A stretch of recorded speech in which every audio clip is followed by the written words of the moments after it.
So guys, today we are going to make beef liver.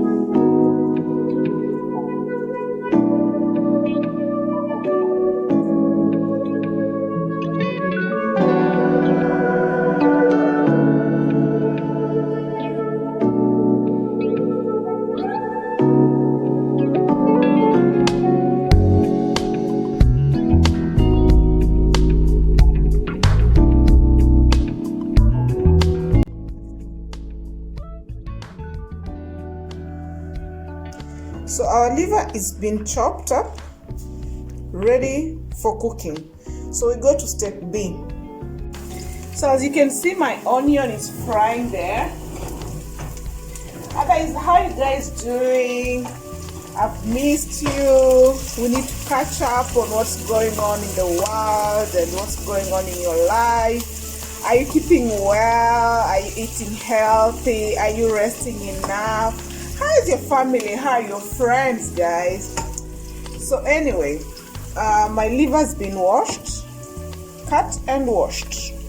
By the way, do you guys wash meat before you cook it? Well, let me tell you, if you don't wash meat in our household, my mom would give you the beating of your lifetime. Hey! Oh, so we have been taught to wash meat before cooking it at all times. So I want it to be liver fry. So basically we're not going to add any liquids. So it's a matter of fry. Just stay with me, you'll see how everything comes up. So how you guys been coping with these times? I'll put some salt. This liver was a small piece that cost me €2, so that's like 200 Kenyan bob. Because why not? Why not some liver and ugali, some deal? Yeah, so how you guys doing? Hey, by the way, guys who are living in Texas, I understand that this winter is absolutely chaotic for you guys. I've seen there's food shortages, water shortages, power shortage. Like, guys, my prayers are with you. My prayers are with you. So yeah, I hope you're safe wherever you are. You know, my friends, you know yourselves, I'm really praying for you guys. And even if you're not my friend, my followers, you know, people in Texas, my prayers with you. Yeah, I understand you guys are not used to very cold winters, and like I've seen some videos of water pipes bursting and just like the whole upper floors of apartments coming down because of the pressure and the leakages. Guys, hey, I feel sorry for you, because that type of property damage is not cute, it's not funny. So yeah, my prayers are with you guys who are in Texas and are dealing with very harsh climates. I guess it's not any different from Finland in terms of temperatures, but Finland, we are so used to these temperatures that they never cause that type of havoc per se. So we are good. You know, when you're prepared for these things when they happen, so they happen. But when you're not prepared, it can be tough. So guys, I want to make ugali at the same time. I don't know if I'm overdoing it. Let's see if it's going to work. I like to multitask. I like to cook 2 dishes at the same time. So I'm going to put some water. I had boiled some. So, oops. I'll make some ugali. Yeah. In other news, I've been seeing what's going on in Kenyan gossip. Hey, guys, celebrity gossip in Kenya is juicy, so juicy. Let me get my unga.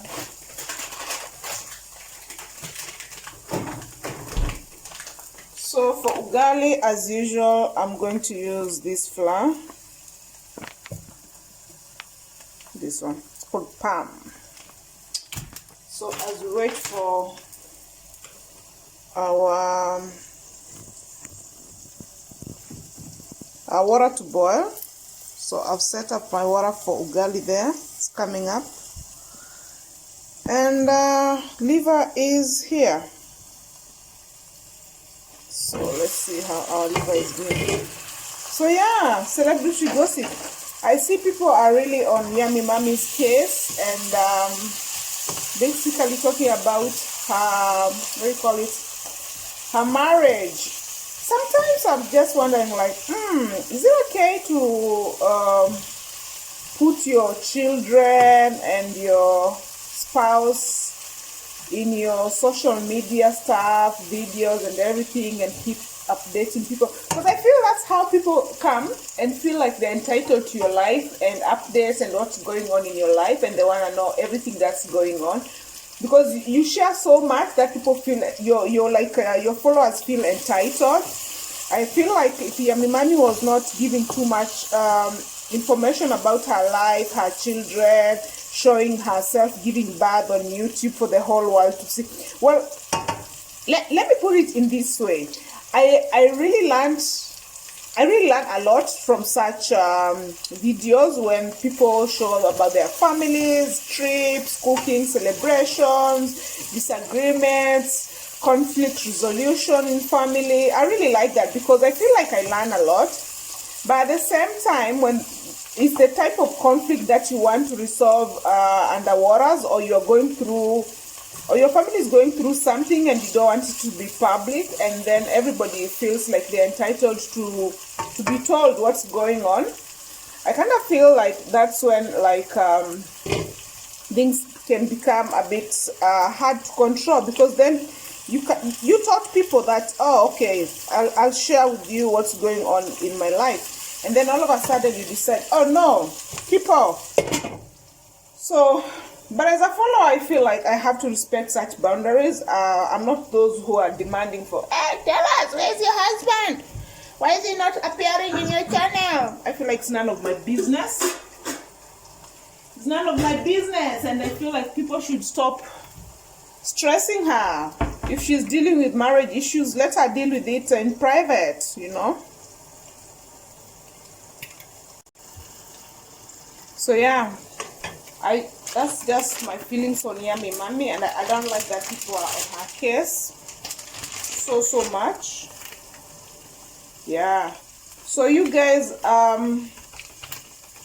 don't know, did you see that the former anchor for Hebrew, there she has tattooed her, she tattooed Eric Omondi's name on her thighs, and I remember her showing us her wedding to a Luya man in the village.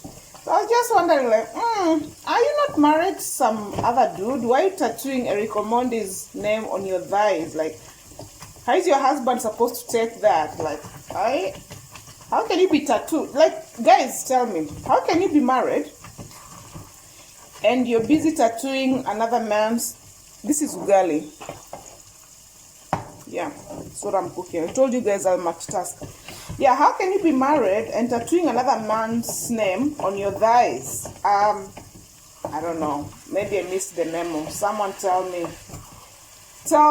what's going on with this generation, because hey, some of the things people do nowadays, wow, us people who are older, we don't understand. We don't understand what's going on. And then the expose she did on Tanasha Donna about paying the makeup artist. Is it just me? Or, you know, guys, I've heard that Kenyan rich women have this habit of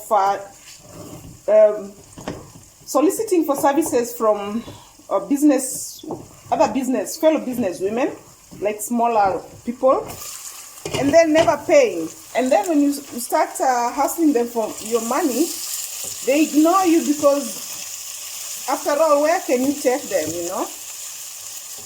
So I feel like that artist felt like she needed to use someone also in the social media field who has some weight in order for her to get her money. But you rich women who do this to smaller business women, don't you feel ashamed?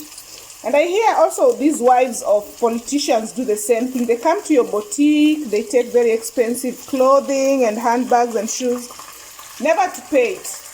And then when you start asking for your stuff, my ugali is starting to burn. When you start asking for it, they start threatening you. I send my people, I'll send my people to shut up your business. Why are you taking services from people if you're not willing to pay? And it's not a matter of like, do you have the money? They actually often have money, but they just feel like they're entitled. They feel like they're entitled, like they don't need to pay. Ugali, you make it this way, that you keep adding cornmeal along the way until you get the right consistency. So you cannot know beforehand that this maybe you can, but I've just never bothered to learn, like how many cups of flour and how many cups of water mix together well. Because how learn how to cook in Kenya is this way, by trial and error. I don't want it to be too hard, but I don't want it to be too soft either.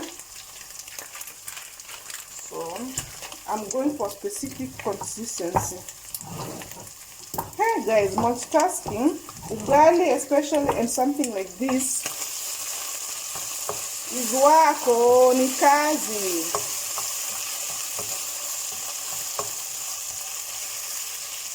So I'm going to reduce the heat for the liver. I want it to cook slowly now. Even the heat for the ugali. So yeah, why do business women in Kenya, even businessmen, but let me talk about women because I know women, how they behave. They come for services from your business place, be it hair, makeup, even they come for goods, but they don't bother to pay. Like, why? Why? You have money, you have a lot of power and influence. So why not pay for what you're coming for? Like, because Tanasha just exposed the others. Because I know they behave like that. That one I know. It has been a problem for a long time. And I've heard other people also complaining about the same thing. I don't think it's nice, you know. Yeah. And for those who are on lockdown in other countries, in UK, is it true in UK, you guys are allowed to go, for, what do you call it? You're allowed to go outside only once a day. Is it true? I heard that. Like you have to decide, no, once a week. Like you have to decide if it's, no, is it once a week or once a day? Once a day it was. You have to register somewhere and explain if you want to go to the shop or for something fitness or to the doctor. Like there's a lot of restricted movement. And for those who are in UK, do you think this restricted movement has helped to bring down the number of COVID infections? I don't know. Comment below. And educators, yeah, I want to make this channel where we can discuss on what's going on, catch up what's going on in the world, you know, what's going on in the celebrity world, even in the ministry world. Actually, in the ministry world, there's this preacher who died called Ravi.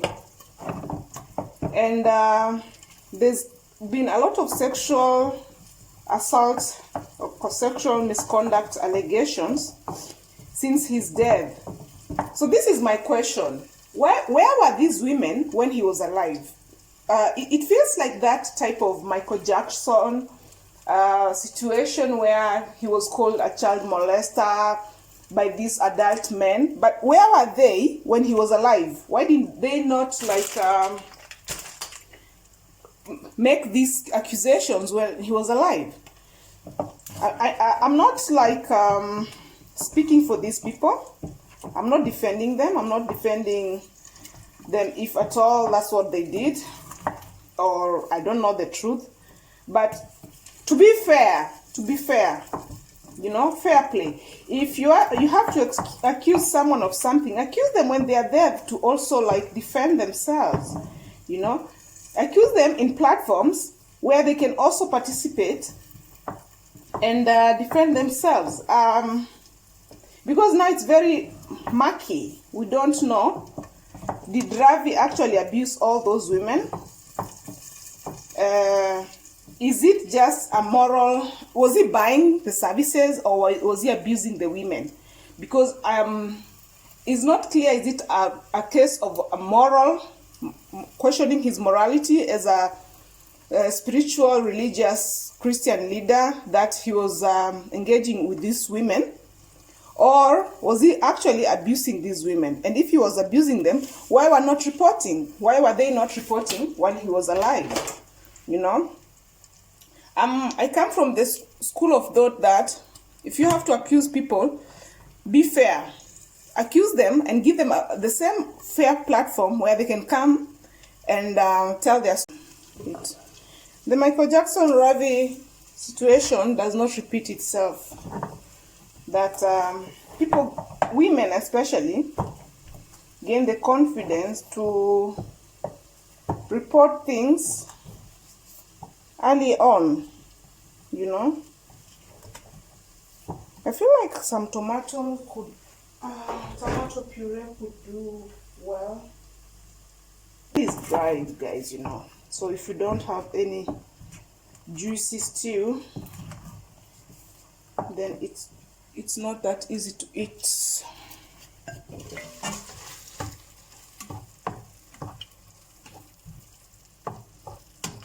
Don't worry that it looks a bit blackish. I promise you it's still very yummy.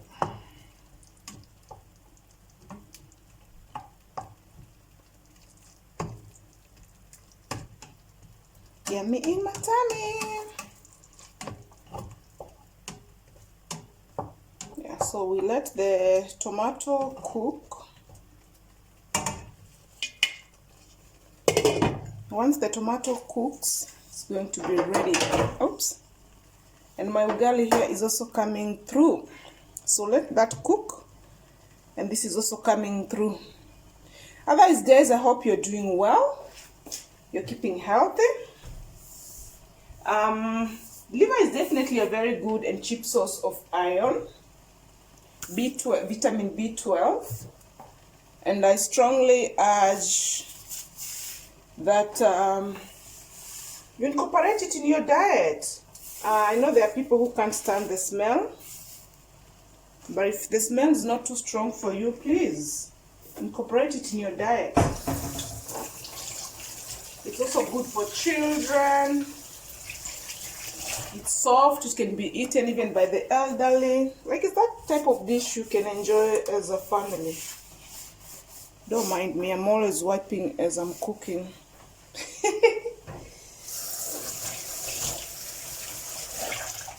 Wiping and cooking at the same time. Otherwise, Finland has been experiencing very cold climate as well. Last week was actually so cold, like wow. Minus 15, minus 17. At night even minus 20, like crazy. So yeah. Are you guys traveling? Have you already started thinking about summer plans? Do you think you'll be traveling this summer? What are your Easter plans? How was Valentine's? You know, did you get flowers? Did you go out? Did you just order in? I feel like most people this Valentine ordered in. Is not the way people reserve tables and wine for their loved ones or go for staycations. I feel like this Valentine's people just stayed in. because of these restrictions, travel restrictions, social distancing. And I also feel like people don't have that type of money anyway to blow. And those who have money, people are a bit concerned about the future. So it's so uncertain. So nobody just wants to be blowing money. Yeah.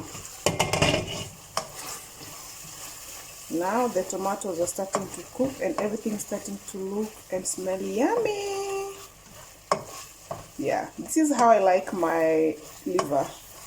If I have to eat it with ugali. If I had like kales on the side, I would have just had like dry liver, dry fry.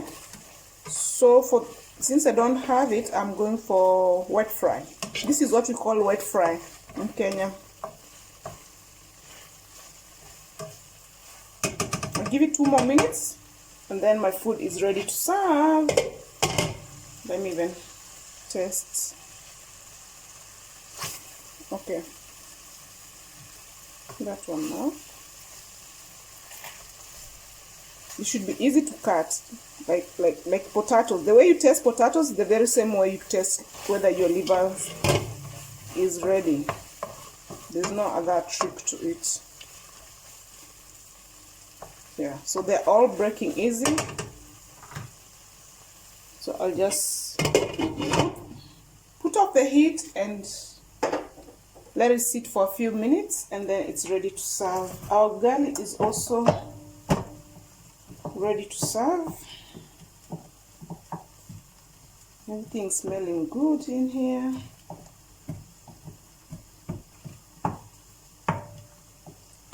Do you know, guys, I have a new cooking stick which I've not bothered to use simply because I've just gotten so used to using this old cooking stick. I don't know, is it just me? Like you buy new dishes but you can't get yourself to throw away the older ones. You just keep reaching out for the older ones even though you have new.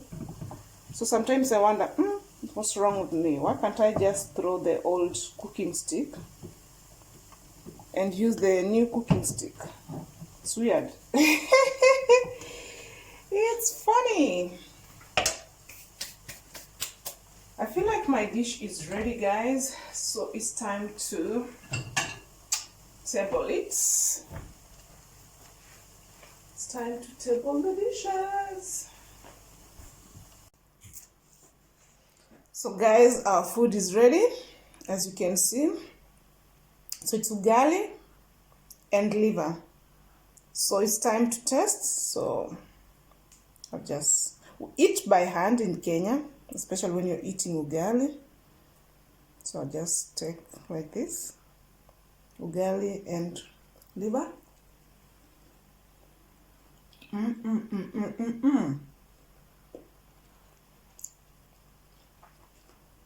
Guys, it's so good. It's so good. Wow. I think it was a good idea to add the tomato paste, sorry. I just brought all the flavors together. Don't be cheated by how it looks. It's so tasty. So yummy. A bit hot, but very hot, yummy.